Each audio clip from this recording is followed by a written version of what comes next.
আজকের ভিডিওটা হয়তো অনেকেরই ভালো লাগবে না। অনেকেই হয়তো এতক্ষণ স্কিপ করে চলে গেছে কিংবা ইগনোর করে চলে গেছে। হ্যাঁ, আপনারা এতক্ষণ থাম্বনেলে যেটা দেখেছেন সেটা ঠিকই দেখেছেন।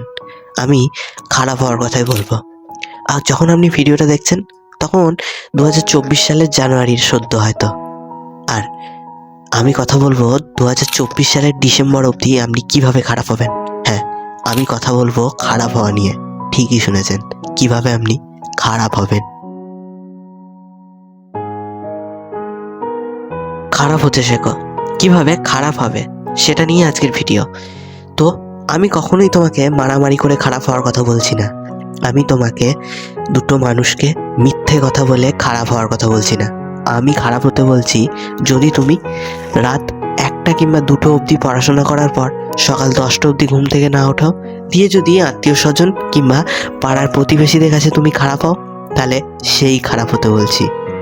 আমি তোমাকে সোশ্যাল মিডিয়া কন্টিনিউ ঘেটে যদি সেখান থেকে ডাল ভাতের পয়সাটা ইনকাম করো, তাহলে সোশ্যাল মিডিয়া ঘাঁটার জন্য যারা তোমাকে খারাপ হতে বলছে, আমি তাদের কাছে খারাপ হওয়ার জন্য বলছি।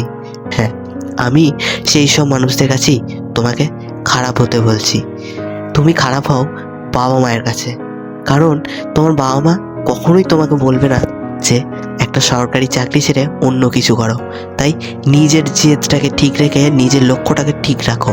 যদি সেটা ভালো হয়, যদি সেটা সঠিক উপায় হয়, সঠিক পন্থায় অনেস্টলি তোমার ইনকাম হয়, আর্ন হয়, কিংবা নিজে খুশি থাকো, তাহলে সেই জিনিসটা করো। বাবা মায়ের কাছেও খারাপ হও। তোর বাবা মা তোমাকে কখনোই বলবে না যে তোমার যেটা মন, তোর যেটা মন সেটা কর, কারণ এই কথাগুলো তাদেরকেও কেউ বলেনি।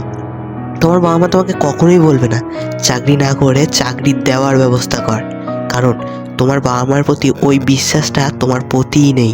কারণ তারা চায় না কোনো রিস্ক নিয়ে তোমাকে বেপথে এগিয়ে নিয়ে যেতে।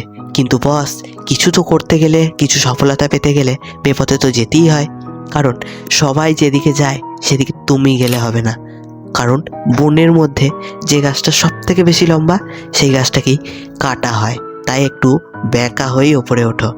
সব সাপের কিন্তু বিষ থাকে না, তাও সব সাপই ফোঁস ফোঁস করে। কারণ যদি জেনে যায় সেই সাপের বিষ নেই, তাহলে সেই সাপটা এগে মারা হবে।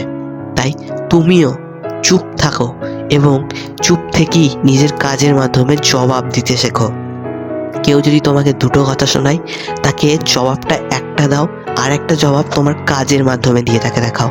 হ্যাঁ, ঠিক শুনেছ, আমি এরকমভাবেই তোমাকে খারাপ হতে বলছি। আর এই খারাপগুলো তোমাকে করতেই হবে। নিজের লক্ষ্যটাকে ঠিক রাখতে হবে। তার জন্য যেটুকু খারাপ হতে হয় সেটুকু খারাপ হতে হবে। হ্যাঁ, নিজের জেদটাকে জেদ হিসাবে রাখতে হবে, লক্ষ্যটাকে স্থির রাখতে হবে, যেন তুমি পারবেই। হ্যাঁ, এরকম খারাপ হও। এইভাবেই খারাপ হয়ে নিজেকে একদিন ভালো প্রমাণ করো, কারণ সফলতা তোমার একদিন হবেই। আর এই সফলতা হওয়ার জন্য তোমাকে আজকে একটু বেঁকা হতে হবে, একটু এড়িয়ে চলতে হবে, একটু জেদ বাড়াতে হবে নিজের। কারণ জেদ, সফলতা এগুলো তোমার নিজের মনে নিয়ে আসতে হবে। মনের মধ্যে জেদ থাকলে তবেই তোমার সফলতা আসবে। আর তার জন্য যদি কিছু মানুষের কাছে খারাপ হতে হয় তো খারাপই হও, কারণ খারাপ হতে হতেই সেই সব মানুষগুলোকে একদিন প্রমাণ করে দেখাবে যে তুমি ভালো, তুমি পেরেছো। আর সেই সব মানুষগুলোই সেদিন তোমার পিছনে থাকবে, যারা তোমাকে খারাপ বলেছিল। তোমার পিছনে ঘুরঘুর করবে তারা, যারা খারাপ বলেছিল তোমায়। আর সেদিন তুমি তাদের বলে দেবে, তুমি তাদের কাজের মাধ্যমে বুঝিয়ে দেবে তুমি সেদিন খারাপ হয়েছিলে আজকের জায়গাটার জন্য, আজকে ভালো হওয়ার জন্য। তাই খারাপ হও, একটু নিজের জেদ দেখাও, একটু মানুষের কাছে খারাপ না হয়ে যাও। কারণ আজ যারা সফলতা ব্যক্তি হিসেবে দেখছো, যেটাকে সফলতার শীর্ষে দেখছো, তারাও একদিন না একদিন তোমার মতনই খারাপ ছিল।